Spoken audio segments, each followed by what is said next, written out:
आज हम पढ़ेंगे डायमेंशनल फॉर्मूला का कुछ इंपॉर्टेंट कॉन्सेप्ट। अब डायमेंशनल फॉर्मूला क्या होता है, हम किसी भी चीज को डायमेंशंस के अकॉर्डिंग लिखें। अब देखो कैसे, समझो से पता चलेगा।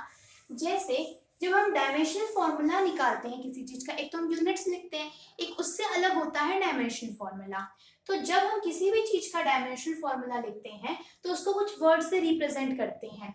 जैसे मास को हम m से रिप्रेजेंट करते हैं, लेंथ को हम l से, लेंथ, डिस्टेंस, डिस्प्लेसमेंट सब क्या है, उनको हम किससे रिप्रेजेंट करेंगे, l से।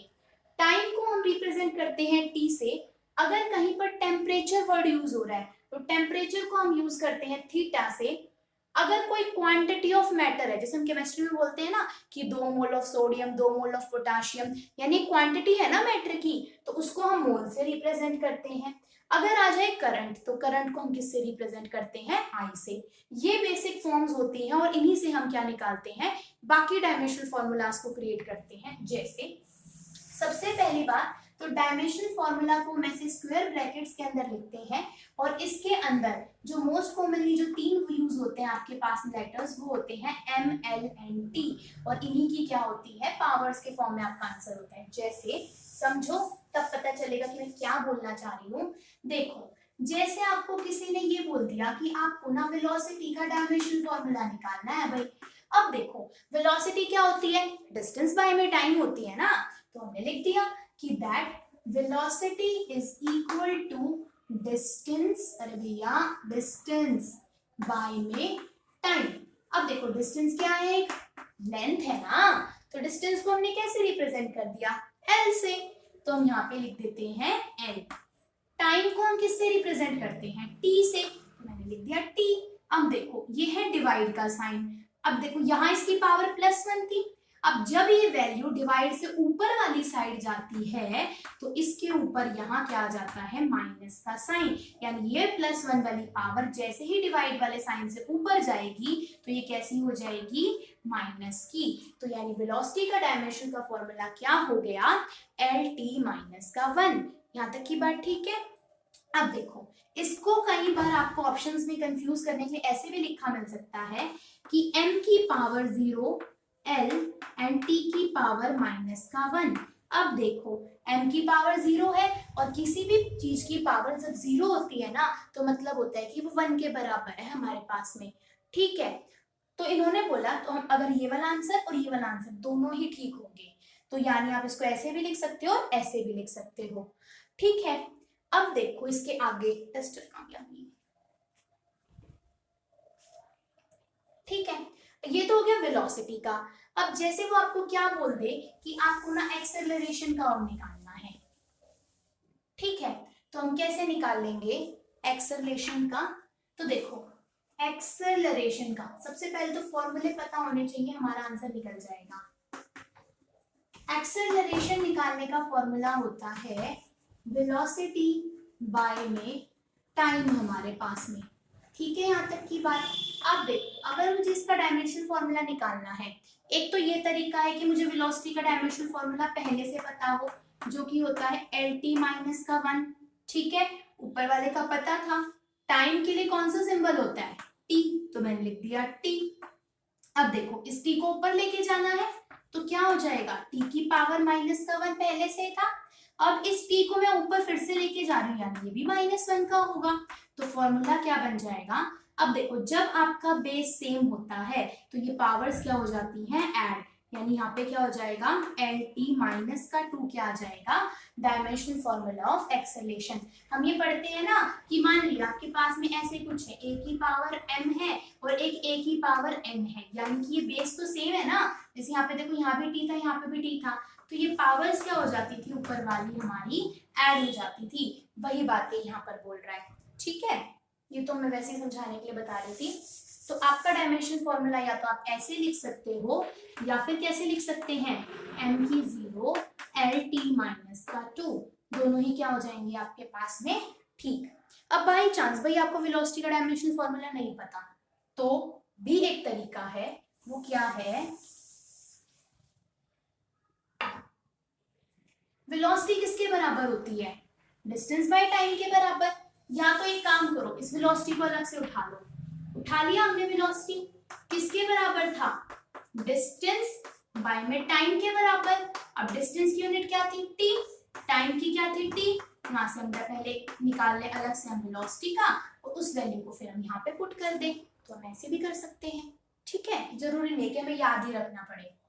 ठीक, अब जैसे अगर मैं फोर्स की बात करूं तो फोर्स किसके बराबर होता है हमारे पास में, फोर्स किसके बराबर होता है, मास इनटू में एक्सेलरेशन। आप उधर देखो, मास का डायमेंशन सिंबल क्या होता है, m, एक्सेलरेशन का नहीं पता तो हम अलग से निकाल लेंगे। क्या होगा एक्सेलरेशन का, इसके वेलोसिटी का क्या था, lt माइनस का 1 बाय में t, तो क्या निकल गया था, lt माइनस का 2 निकल गया था। भैया ये 2 है, कुछ भी लिख देती हूँ तो कैसे भी, ठीक है। तो इस एक्सेलरेशन का हम यहाँ पे लिख देंगे lt माइनस का 2।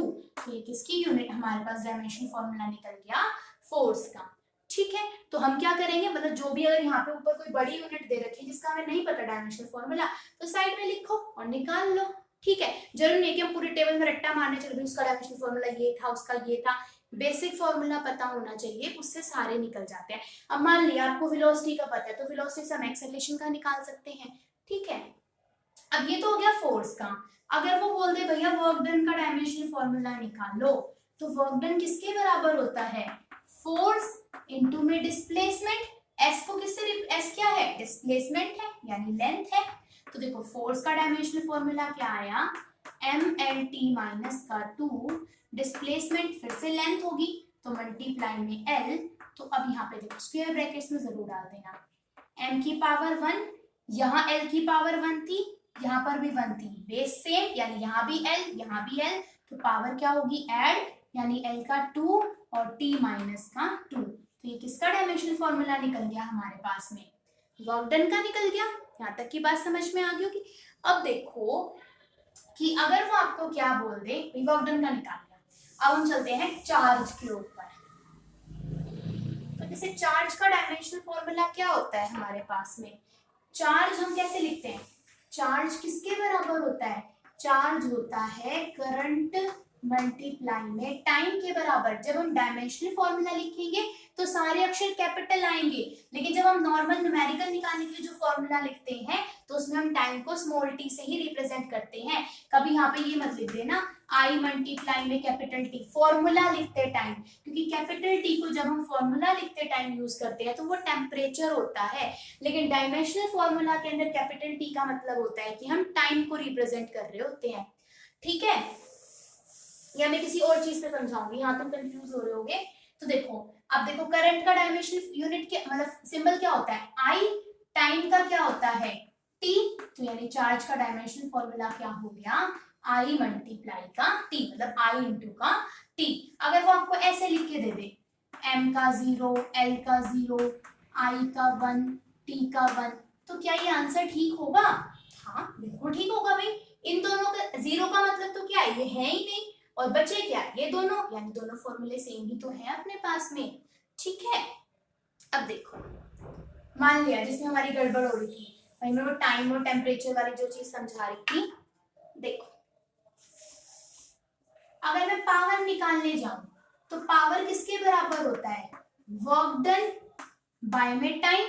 अब देखो जब मैंने इसका फॉर्मूला लिखा तो मैंने टाइम को स्मॉल टी से रिप्रेजेंट किया है, अगर मैं यहाँ पे कैपिटल टी लिख देती ना तो टेम्परेचर हो जाता, लेकिन जब हम डायमेंशनल सिंबल लिखते हैं तो उसके अंदर टेम्परेचर का सिंबल तो थीटा होता है और टाइम का कैपिटल टी होता है, इसमें कंफ्यूज मत होना, ठीक है। अब देखो जैसे वर्क डन का फॉर्मूला अभी हमने निकाला, क्या था फोर्स वर्क डन क्या था, फोर्स इनटू का डिस्प्लेसमेंट बाय में स्मॉल टी, टाइम के लिए फोर्स अगर ऐसे ना समझ में आए तो ऐसे लिख सकते हैं भाई, फोर्स क्या था मास इनटू का एक्सेलरेशन, डिस्टेंस क्या था के लिए s था, और नीचे क्या था टाइम। या तो अब इससे हम अलग अलग निकाल सकते हैं, या फिर हम ma की जगह डायरेक्ट फोर्स का पुट कर सकते हैं। तो फोर्स का डायमेंशनल फॉर्मूला क्या होता है mlt माइनस का 2, डिस्प्लेसमेंट के लिए t और नीचे टाइम के लिए आ गया t। अब देखो यहाँ पर बेस सेम है तो क्या हो जाएगा ml का स्क्वायर t माइनस का 2, नीचे क्या बच गया एक t बच गया। अब हमने ये पढ़ा था कि जब नीचे t को ऊपर लेके जाएंगे तो पावर माइनस की हो जाएगी, यानी कैसा हो जाएगा एम एल का स्क्वायर, टी का -2 तो पहले से ही था, एक ऊपर टी -1 और आ गया। अब देखो बेस सेम है तो पावर क्या हो जाएंगी ऐड, यानी -2 एंड -1 क्या हो जाएगा -3, तो यानी पावर की यूनिट क्या, डायमेंशन फॉर्मूला क्या आ जाएगा, एम एल का स्क्वायर टी -3। आई थिंक ये वाली चीज क्लियर हो गई होगी। ठीक है, अब एक चीज और करते हैं, यहाँ तक की बात क्लियर। अब मान लिया कि वो आपको क्या बोल दे कि आपको निकालना है ग्रेविटेशनल कांस्टेंट का डायमेंशनल फॉर्मूला। ग्रेविटेशनल कांस्टेंट यानी कि जी हो गया अपना। तो देखो क्या होती है फोर्स ऑफ ग्रेविटेशन, उसका फॉर्मूला होता है F = G m1 m2 upon का r स्क्वायर, यानी कि force = product of masses upon में स्क्वायर ऑफ डिस्टेंस होता है। अब देखो मुझे तो इस जी की निकालनी है डायमेंशनल फॉर्मूला, तो मैं जी को छोड़कर बाकी सब कुछ दूसरे वाली साइड पर ले जाऊंगी, तो यहाँ पर क्या आ जाएगा जी। ठीक है, अब देखो फोर्स का है तो उसी वाले तरीके से निकाल लो, ये तो हमें डायरेक्ट याद है, फोर्स का डायमेंशनल फॉर्मूला था mlt-2।